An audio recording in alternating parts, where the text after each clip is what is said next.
Hello students, welcome to WB exam guide. GNM এবং ANM nursing training exam তোমাদের form fill up কিন্তু জানুয়ারির বা ফেব্রুয়ারি মাসে কিন্তু শুরু হয়ে যাবে আশা রাখা যায়। তো 2024-এর জন্য তোমরা যারা এক্সাম দিতে চলেছো তাদের জন্য খুবই গুরুত্বপূর্ণ আমরা সেশন স্টার্ট করছি। আমাদের ক্লাস রেগুলার ক্লাস দেওয়া হবে। আজকে যে টপিকটা আমরা আলোচনা করব সেটা হচ্ছে জীবন বিজ্ঞানের প্রথম চ্যাপ্টার, যেটার নাম হচ্ছে জীবনের উৎপত্তি। এটা কিন্তু খুবই গুরুত্বপূর্ণ একটা টপিক, যেটা আমরা ক্লাস 10-এর বইয়ে পেয়ে যাব। জীবনের উৎপত্তি এই চ্যাপ্টারটা আমরা কিন্তু ভালো করে ডিটেলসে পড়বো, কারণ এই চ্যাপ্টারগুলো ভালো করে পড়লে তবেই কিন্তু এক্সামে পাস করা যাবে। কারণ আমি একজন নিজেই নার্সিং কমপ্লিট মানে থার্ড ইয়ার চলছে আমার, তো আমি জানি যে কোনগুলো থেকে প্রশ্ন আসে বা কোনগুলো থেকে আসে না, কারণ আমি এক্সাম দিয়ে একটা ভালো র্যাঙ্ক করে তবেই কিন্তু আমি গভর্নমেন্টে চান্স পেয়েছি।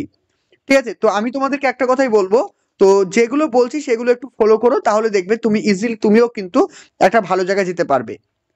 আর প্রত্যেকে কিন্তু লাইক করে দাও, আর সেশনটা অবশ্যই প্রথম থেকে দেখো শেষ পর্যন্ত। রেগুলার আমি ক্লাস দেওয়ার চেষ্টা করব। তোমরা কিন্তু ধৈর্য সহকারে প্রত্যেকটা জিনিস ভালো করে শুনবে। আর ভিডিও ডেসক্রিপশনে দেখবে হোয়াটসঅ্যাপের লিঙ্ক আছে, সেখানে জয়েন হয়ে যাও, তাহলে কিন্তু তোমরা প্রতিদিনের রেগুলার ক্লাসগুলো মানে পিডিএফ তোমরা পেয়ে যাবে। ওকে, চলো চলো আজকে যেটা আমরা পড়ছি, দেখো প্রথমে যেটা লেখা আছে যে ক্লাস 10-এর প্রথম অধ্যায়, যেটাকে বলছি কি যে আমরা যেটা জানলাম প্রথমে যে জীবনের উৎপত্তি। ঠিক আছে, আমি প্রত্যেকটা জিনিস লাইন বাই লাইন পড়বো এবং যেখানে বুঝিয়ে দেওয়ার মতো সেখানে বুঝিয়ে দেবো। ঠিক আছে, দেখো প্রথমত যেটা আমরা পড়বো সেটা হচ্ছে কি জীবনের প্রধান বৈশিষ্ট্য। যে আমরা তো জীব, তাই না?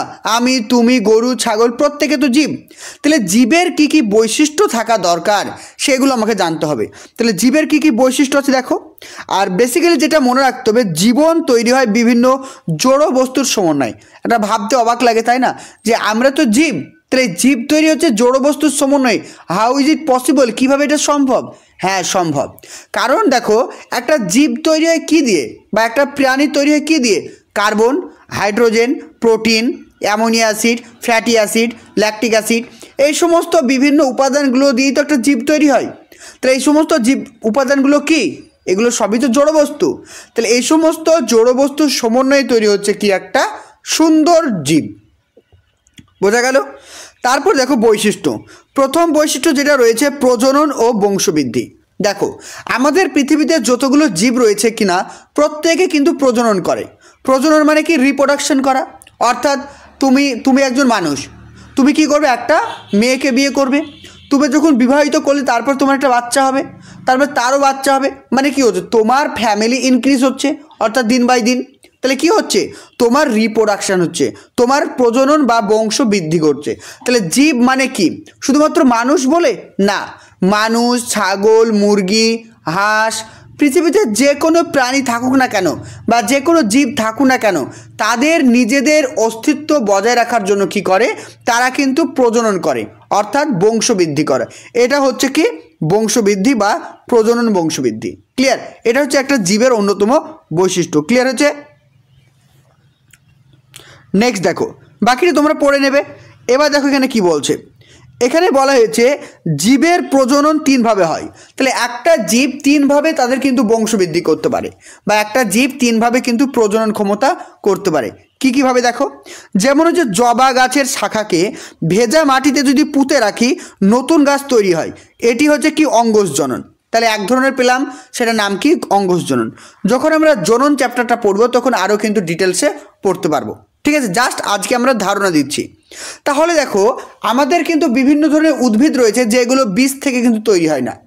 যেমন জবা গাছের ডাল, গোলাপ গাছের ডাল আছে না?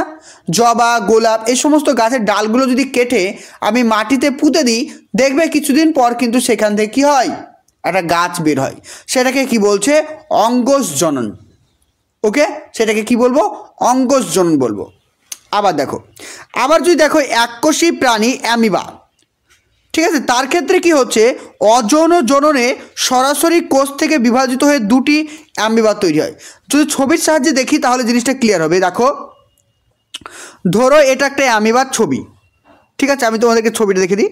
ধরো এটা একটা অ্যামিবার ছবি, জিনিসটা বোঝো। এটা একটা অ্যামিবার ছবি। ওকে, এবার কি হয়েছে? এরা কোষ বিভাজন করলো। কোষ বিভাজন করে কীরকম রূপ ধারণ করলো? কোষ বিভাজন রূপ করলো এইভাবেই।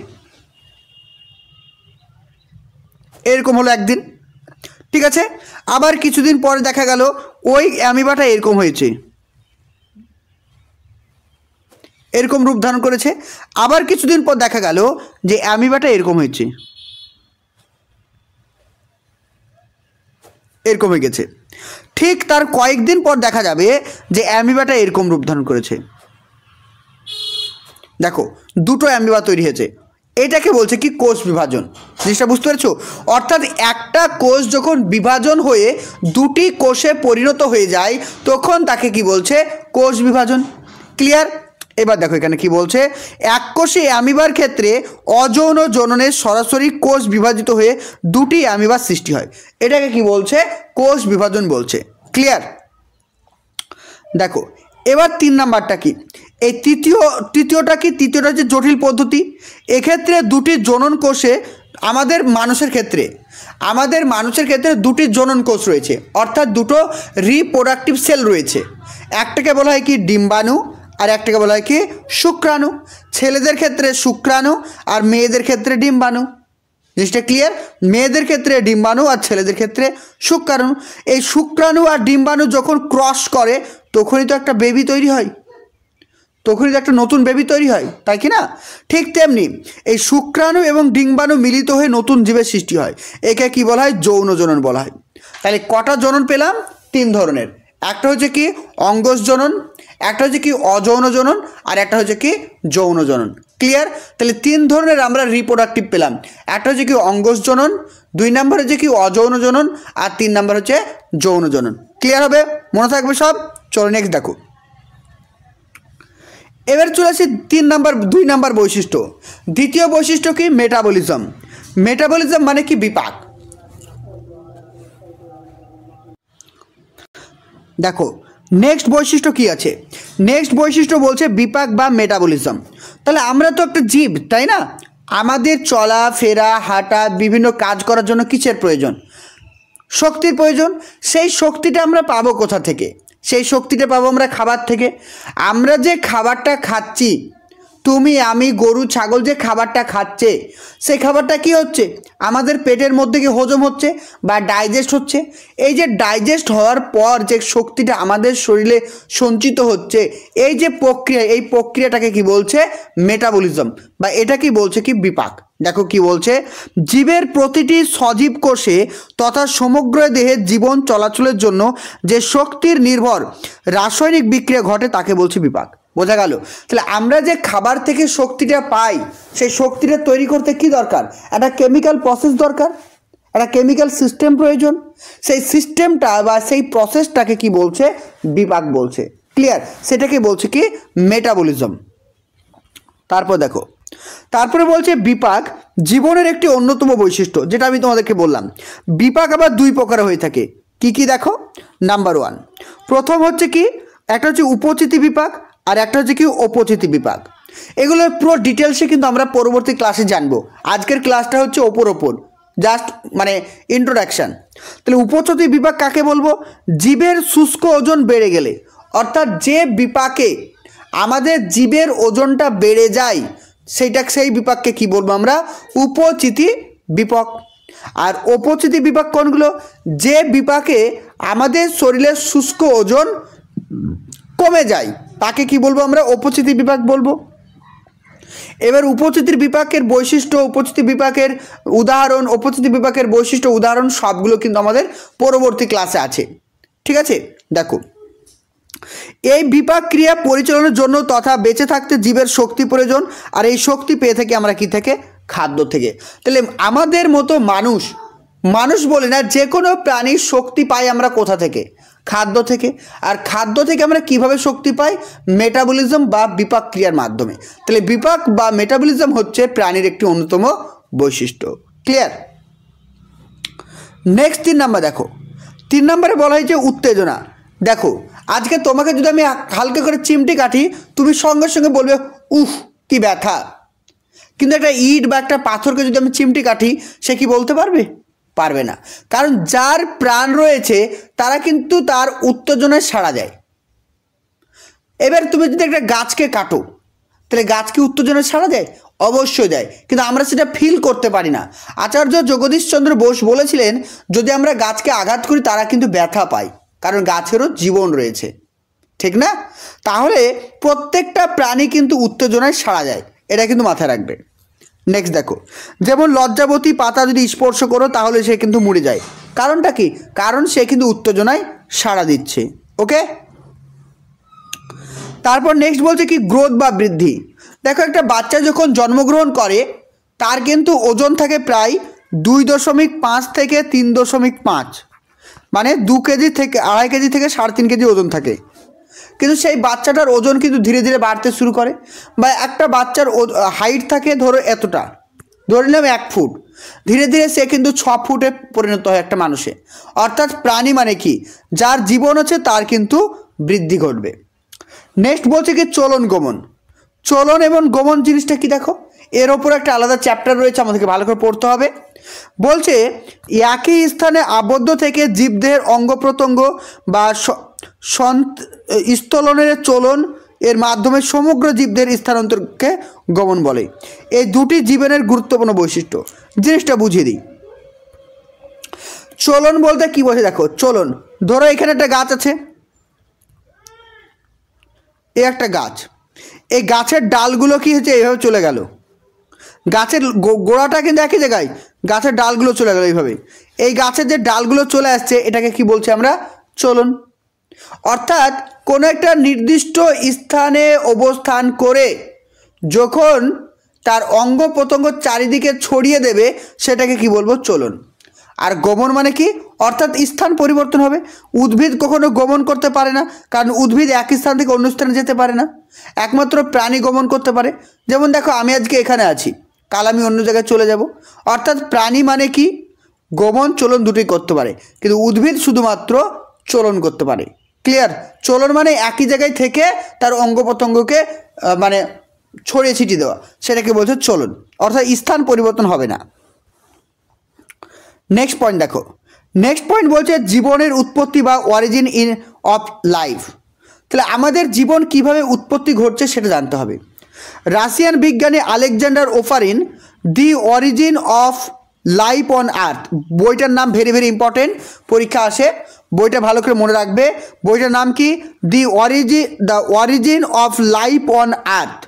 বইটির লেখককে আলেকজান্ডার ওপারিন।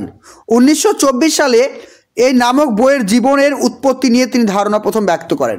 তাহলে জীবনের প্রথম উৎপত্তি কে বর্ণনা করেছেন, হয়ে যাবে আনসার আলেকজান্ডার ওপারিন। কোন বইয়ে, সেটা হবে origin of life on earth. Clear? পরবর্তীকালে কি হয়েছে, পরবর্তীকালে বিজ্ঞানী জে.বি. হ্যালডেন, বিজ্ঞানীর নাম মাথায় রাখো, জে.বি. হ্যালডেন, তার একটি বই রয়েছে দ্য র্যাশনালিস্ট অ্যানুয়াল। বইটির নাম হচ্ছে র্যাশনালিস্ট অ্যানুয়াল, বইটার নাম মনে রাখবে, ঠিক আছে?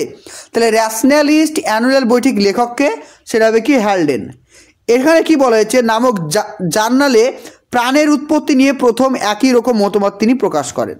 তাহলে প্রাণের উৎপত্তি নিয়ে প্রথম কে বলেছেন, আলেকজান্ডার ওপারিন, এবং তার সঙ্গে থাকছে হ্যালডেন। বোঝা গেল? জৈব রসায়ন, জীববিদ্যা, ভৌগোলিক তত্ত্বের ভিত্তিতে গড়ে ওঠা তাদের এই মতবাদটিকে কি বলা হয়, ওপারিন হ্যালডেন প্রকল্প নামে পরিচিত। তাহলে যদি পরীক্ষায় প্রশ্ন আসে ওপারিন হ্যালডেন মতবাদটি কি সম্পর্কিত, জীবের উৎপত্তি, বা ধরো বা বললো যে প্রাণের উৎপত্তি, বা ধরো দিল যে ভূমিকম্পের উৎপত্তি বা পাহাড় পর্বতের উৎপত্তি, কী হবে অ্যান্সার? অবশ্যই জীব বা প্রাণীর উৎপত্তি। বোঝা গেল? তাহলে ওপারিন এবং হ্যালডেন দুজন বিজ্ঞানী, তারা কিন্তু প্রথম বলেছিল যে প্রাণের উৎপত্তি নিয়ে কিভাবে হয়। তারপর নেক্সট দেখো, তারপর নেক্সট বলা হয়েছে এই মতবাদ অনুযায়ী জীবনের উৎপত্তির কিছু পর্যায় রয়েছে। তাহলে এই মতামত যদি কি আমরা যদি মেনে নিই তাহলে কিভাবে জীবন তৈরি হচ্ছে দেখো, ভেরি ভেরি ইম্পর্টেন্ট। বলছে উৎপত্তির সময় পৃথিবীর তাপমাত্রা ছিল কত, 5000 থেকে 6000 ডিগ্রি তাপমাত্রা। ভেরি ইম্পর্টেন্ট প্রশ্ন, এবং এটা কিন্তু অনেক কমপ্লিকেট, কারণ যখন পৃথিবী উৎপন্ন হয় তখন পৃথিবীর তাপমাত্রা ছিল 5000 থেকে 6000 ডিগ্রি সেলসিয়াস। এই জন্য হাইড্রোজেন, অক্সিজেন, কার্বন, নাইট্রোজেন প্রভৃতি মৌলগুলো মুক্ত অবস্থায় থাকা সম্ভব ছিল না। ঠিক আছে, এখানে অসম্ভব ছিল, অসম্ভব। ঠিক আছে, তাহলে কি বলছে, এখানে ছিল অসম্ভব হবে। তাহলে পৃথিবী যখন তৈরি হয় তখন কিন্তু এর যে তাপমাত্রা, এর তাপমাত্রা কিন্তু অনেক বেশি। তাই আমাদের বায়ুমণ্ডলে যে সমস্ত যৌগগুলো রয়েছে বা গ্যাসগুলো রয়েছে সেগুলো কিন্তু মুক্ত অবস্থায় ছিল না, বিভিন্ন কম্পাউন্ড ফর্মে ছিল। ঠিক আছে, সেটা আমরা জানবো।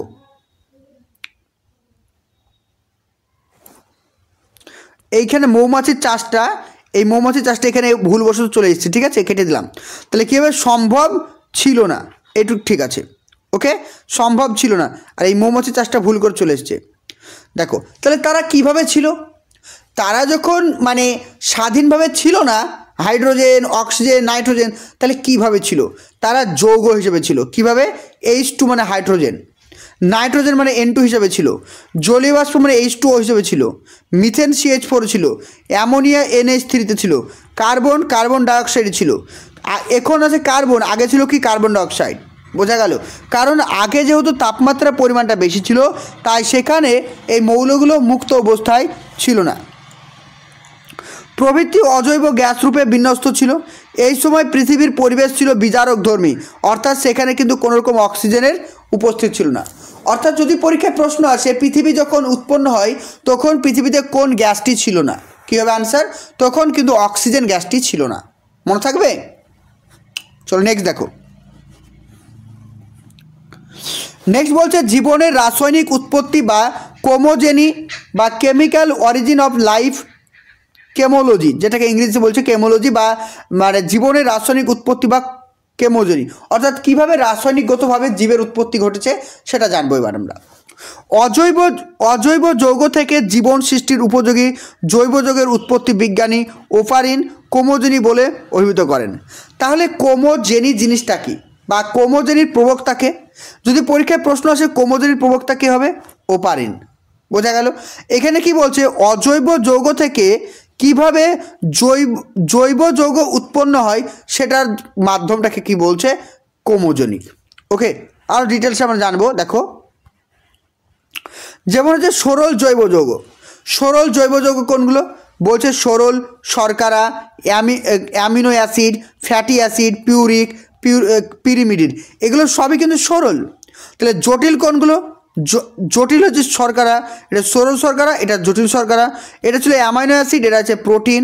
তাহলে প্রোটিনের মানে সরলতম রূপ কী, যদি পরীক্ষায় প্রশ্ন আসে প্রোটিনের সরল জৈব যৌগের নাম কি, আনসার হবে কি, অ্যামাইনো অ্যাসিড। বোঝা গেল, তাহলে প্রোটিনের সরলতম জৈব যৌগের নাম হচ্ছে কি, অ্যামাইনো অ্যাসিড। আর এই যে ফ্যাটি অ্যাসিড, যেটা ফ্যাটের সরলতম রূপ ছিল কি, ফ্যাটি অ্যাসিড। আর নিউক্লিওটাইড এবং নিউক্লিক অ্যাসিড, এইগুলো হচ্ছে নিউক্লিওটাইড এবং নিউক্লিক অ্যাসিড। ক্লিয়ার?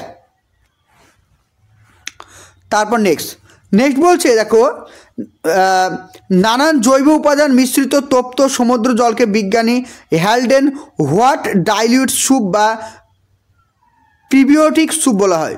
ঠিক আছে, প্রিবায়োটিক স্যুপও বলা হয়ে থাকে। তাহলে সমুদ্রের জলকে তপ্ত বলেছেন কে, বা ডাইলিউট স্যুপ বলেছেন কে, যদি পরীক্ষা আসে তাহলে আনসার হবে কি, হ্যালডেন হট। বোঝা গেল? চলো নেক্সট দেখো।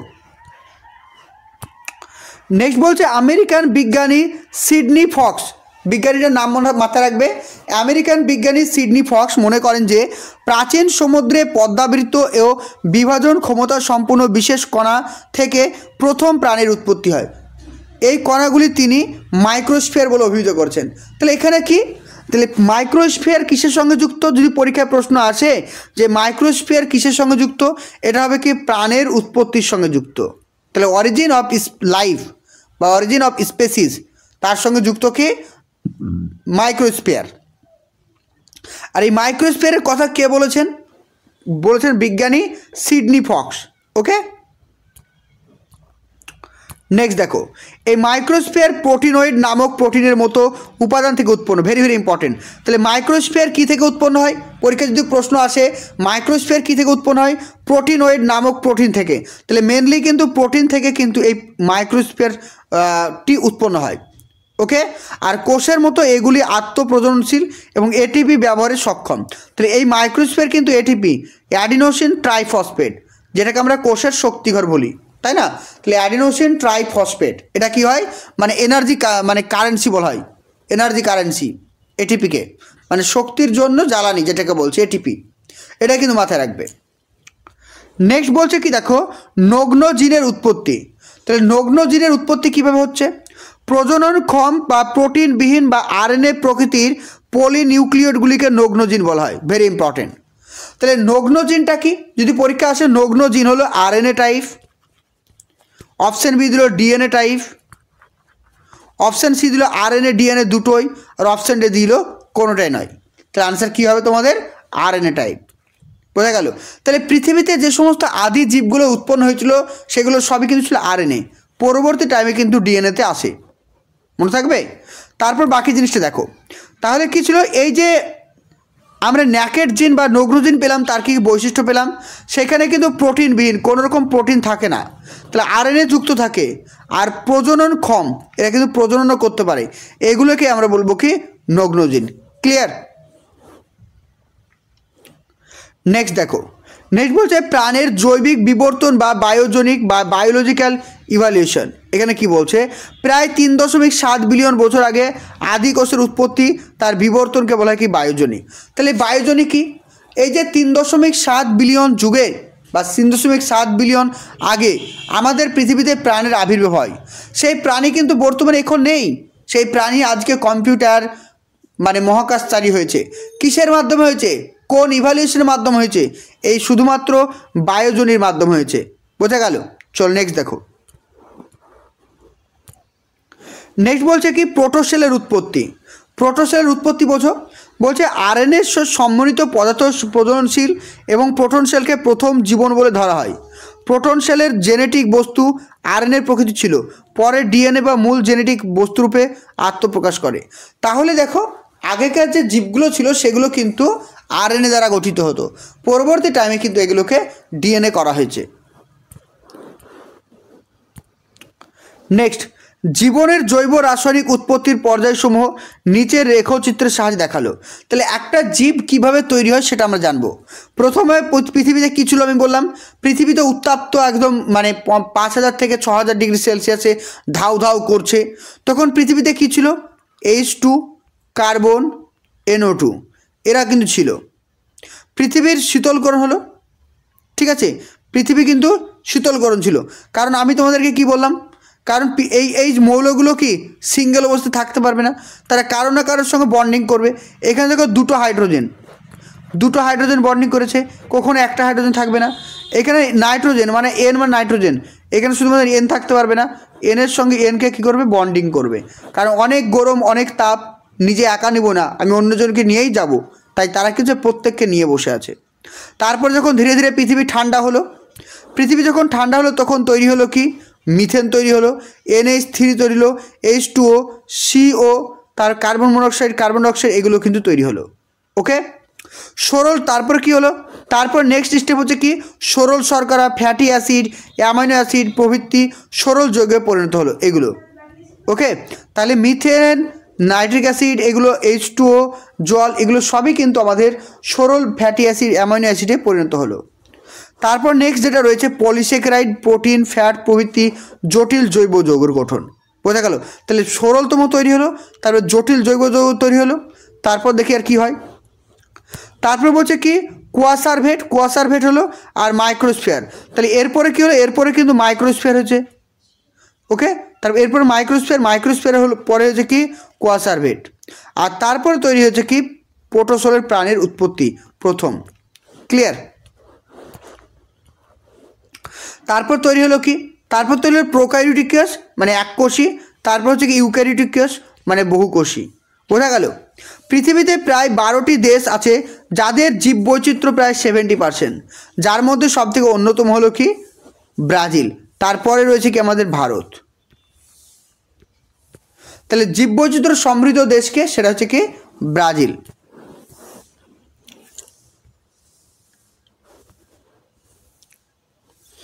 নেক্সট দেখো, জীবের এই দুই প্রকার জনন কোষ দেখা যায়, একটা শুক্রাণু, ডিম্বাণু, যেটা এর আগে বললাম। ঠিক আছে, এবার দেখো পরিব্যক্তি বা মিউটেশন দ্বারা প্রকরণের সৃষ্টি। কোনো জীবের জিনের গঠনের হঠাৎ পরিবর্তনকে বলা হয় কি? মিউটেশন। এই মিউটেশন অপাত্য সঞ্চারিত হলে নতুন বৈশিষ্ট্য জীবের সৃষ্টি হয়। ওকে, দেখো জিনিসটা বোঝো, ধরো একটা বাবা রয়েছে, বাবা অনেক লম্বা, এখানে মা রয়েছে, মা হালকা ছোট, কিন্তু তাদের দুজনের একটা বাচ্চা তৈরি হয়েছে, বাচ্চাটা কিন্তু একদম ছোট, একদম বাউন হয়েছে। তাহলে বুঝতে পেরেছো, বাবা মা দুজনেই লম্বা কিন্তু বাচ্চাটা হচ্ছে অনেক ছোট। এই যে হঠাৎ করে পরিবর্তন হয়ে গেল, এটাকে কি বলছে? মিউটেশন বলছে। ক্লিয়ার? জীববিদ্যার ইংরেজি প্রতিশব্দ হচ্ছে কি? বায়োলজি। আমরা প্রত্যেক জানি বায়োলজি বলা হয়। এই বায়োলজির শব্দটি দুটি গ্রিক শব্দ নিয়ে তৈরি হয়েছে। একটাকে বলে কি বায়োস, যার অর্থ হচ্ছে কি জীবন, এবং লোগোস, যার অর্থ হচ্ছে জ্ঞান, অর্থাৎ জীবন সম্পর্কে জ্ঞান। সুতরাং বায়োলজি শব্দটির প্রকৃত অর্থ হচ্ছে কি জ্ঞান বা প্রাণের বিজ্ঞান। ওকে, চলো নেক্সট দেখো।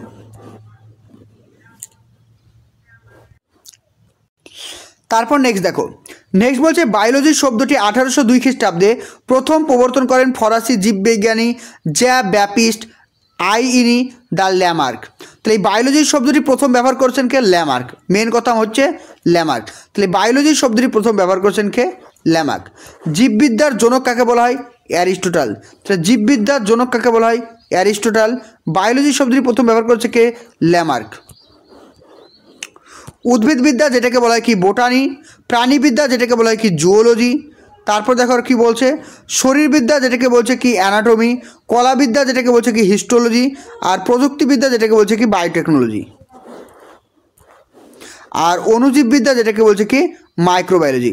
তাহলে অণুজীব সম্পর্কে অধ্যয়ন মানব সমাজের উন্নয়নে জীববিদ্যার কতগুলি প্রয়োগ বা শাখা গড়ে উঠেছে, এদেরকে কি বলা হয়? ফলিত জীববিদ্যা। যেগুলো মানুষের কল্যাণ কাজের জন্য গড়ে উঠেছে সেগুলোকে বলছে ফলিত জীববিদ্যা। যেমন হচ্ছে কৃষিবিদ্যা, মৎস্য চাষবিদ্যা, রেশম চাষ, মাছ সেরিকালচার, মৌমাছি চাষকে বলছে পিসিকালচার। এগুলোকে আমাদেরকে ভালো করে জানতে হবে। নেক্সট পয়েন্ট দেখো, নেক্সট পয়েন্ট বলা হয়েছে মহাকাশে যারা যায়। কিছুদিন আগে যে আমাদের মঙ্গল অভিযান হলো, মহাকাশে গেল, তো মহাকাশে যখন মানুষ যাবে তখন কিন্তু তাদের সঙ্গে কী দেওয়া হয়? কোরেল্লা দেওয়া হয়। ঠিক আছে, কোরেল্লা হচ্ছে এককোষী একটি শৈবাল। এর কাজ কি? মহাকাশে যদি কোনো কার্বন ডাইঅক্সাইড থাকে সেগুলোকে শোষণ করে নেয় এবং অক্সিজেনের সাপ্লাইকে যোগান দেয়। এটার নাম হচ্ছে কি? কোরেল্লা। নেক্সট, গ্রিক বিজ্ঞানী অ্যারিস্টটল প্রথম সমস্ত জীবের শ্রেণীভাগ করার চেষ্টা করেন। তাহলে ক্লাসিফিকেশন অফ দ্য অ্যানিম্যাল প্রথম কে করেছেন? অ্যারিস্টটল। তিনি প্রথম মেরুদণ্ডী অমেরুদণ্ডী প্রাণী নির্বাচন করেছেন। Very important. তাহলে মেরুদণ্ডী কোনটি, অমেরুদণ্ডী কে নির্বাচন করেছেন? সেটা হবে কি? অ্যারিস্টটল। অ্যারিস্টটলের শিষ্য ছিল কি?